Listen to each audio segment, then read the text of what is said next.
सोचो, एक प्लेयर जो लगभग 2.5 साल से टेस्ट क्रिकेट में अपने नेक्स्ट चांस का वेट कर रहा है, सिर्फ थर्ड टेस्ट मैच मिलता है और उसी मैच में मेडन टेस्ट सेंचुरी ठोक देता है। ये कहानी है देवदत्त पाडिक्कल की और सबसे इंटरेस्टिंग बात ये है कि पाडिक्कल को ये अपॉर्चुनिटी शायद मिलती ही नहीं अगर साई सुदर्शन इंजर्ड नहीं होते। लेकिन भाई, चांस मिलना एक बात है, उस चांस को दोनों हाथों से पकड़ना अलग बात है और वो पाडिक्कल ने एग्जैक्टली करके दिखाया। यहाँ स्टोरी थोड़ी इंटरेस्टिंग हो जाती है।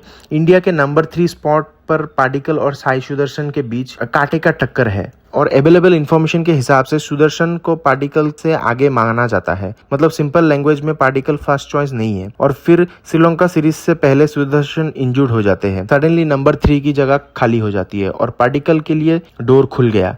लेकिन यहाँ एक इम्पोर्टेंट बात, ये कहना कि गौतम गंभीर ने पाडिक्कल को सिर्फ इसीलिए इग्नोर किया क्योंकि वो आरसीबी के लिए खेलता है, फैक्चुअली नहीं प्रूव है, बट इसीलिए कंट्रोवर्सी को एक्सेजरेट करने के बजाय एक्चुअल पॉइंट में बात करते हैं। पाडिक्कल को अपॉर्चुनिटी मिलने में सर्कमस्टेंसेस का बड़ा रोल था और यहीं से पाडिक्कल की स्टोरी और इंटरेस्टिंग हो जाती है। चांस मिल गया, लेकिन प्लेइंग 11 में आने के बाद सिर्फ नाम से परफॉर्मेंस नहीं मिलता। प्रैक्टिस मैच में पाडिक्कल ने मैमोथ सेंचुरी लगा दिया था 142 रन का। अब पिक्चर चेंज होगी। पहले क्वेश्चन था पाडिक्कल खेलेगा, अब क्वेश्चन बन गया पाडिक्कल नंबर 3 पर क्यों नहीं खेलना चाहिए। और यही डिफरेंस होता है एक अपॉर्चुनिटी और एक अपॉर्चुनिटी को कैपिटलाइज करने में। इंजरी में डोर खुला था, लेकिन अंदर पाडिक्कल अपनी परफॉर्मेंस से आए। अब आते ही मेन मोमेंट पर, इंडिया वर्सेस श्रीलंका गोल में खेला जा रहा है। पाडिक्कल अपना सिर्फ थर्ड टेस्ट खेल रहे हैं और भाई बंदा सेंचुरी मार देता है। सोचो सिचुएशन, टेस्ट क्रिकेट में डेब्यू किया, फिर अपॉर्चुनिटीज रेगुलर नहीं मिली, फिर एक लॉन्ग गैप और जब फाइनली थर्ड टेस्ट मिला तो मेडन टेस्ट सेंचुरी। ये सिर्फ एक स्टैटिस्टिक्स नहीं है, ये एक स्टेटमेंट है। मुझे चांस मिला और मैंने प्रूफ करके दिखा दिया। इस स्टोरी का सबसे इमोशनल पार्ट यही है, थर्ड टेस्ट इज इन रफली 2.5 ईयर्स और उस थर्ड टेस्ट में फर्स्ट टेस्ट 100, 2.5 ईयर्स का वेट।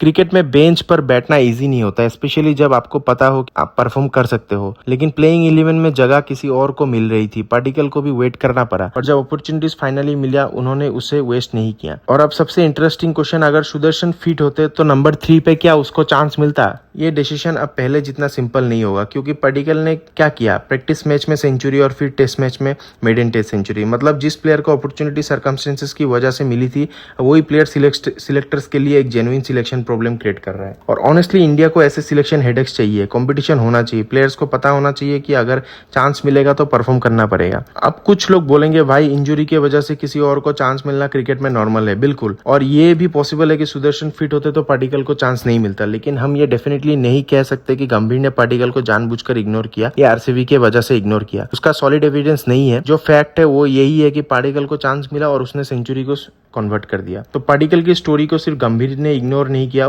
वाली स्टोरी बनाना थोड़ा ओवर सिंप्लीफिकेशन होगा।